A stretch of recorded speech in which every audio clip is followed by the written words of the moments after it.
So there'll be a number of topics that we're going to be looking out for. Infrastructure, obviously, and taxes, both capital gains and corporate. Is it fair to say that you're going to be laser focused on whatever he does say about tax?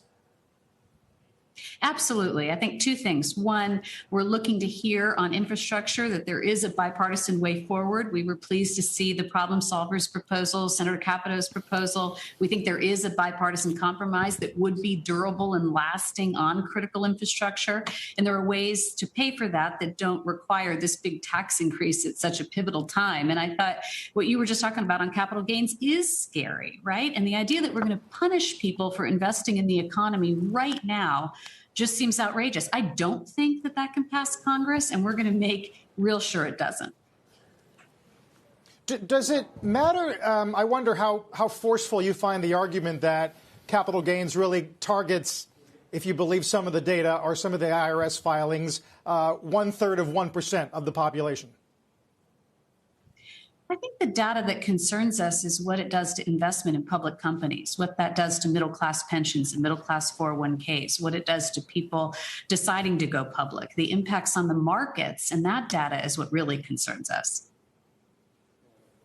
There have been some other industry groups, Business Roundtable is one, that have thrown out a couple numbers on infrastructure, arguing $1 trillion to $1.5 trillion would be sufficient to make real progress in the nation's infrastructure.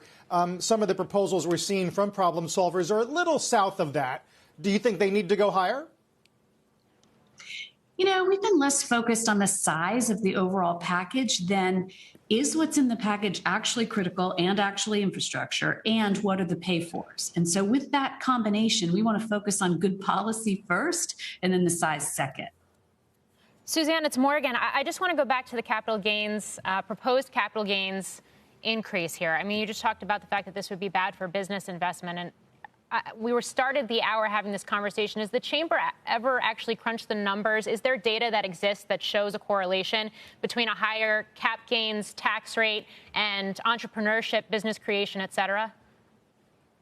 You know, there is, Morgan, and I don't have the numbers off the top of my head, but the data is out there that when you punish people for investing in the economy, when you make it harder for people to do that, you make irrational investment decisions and unsound market decisions. And we know that that's bad for the economy, and we know it's bad for companies, which means it's bad for job creators. And as you know, we believe that means it's bad for families. Just to shift gears a little bit, and we had this big climate summit last week, the Biden administration coming out and basically presenting what I think some businesses might consider very aggressive goals and policy changes in terms of climate, combating climate change. I wonder how the chamber sees that. Are these numbers attainable? Are they too aggressive from an economic standpoint or, for example, a job creation standpoint? I think you're asking all the right questions, right? And what's really important to us is that business has a seat at the table, because the only thing that works is innovation. The only thing that works are private sector solutions. We've seen our own emissions go down. That's been due to new technology, new innovation.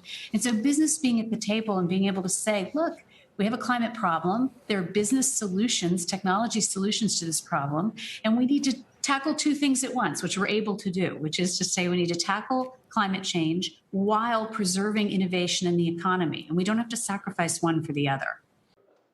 Shepard Smith here. Thanks for watching CNBC on YouTube.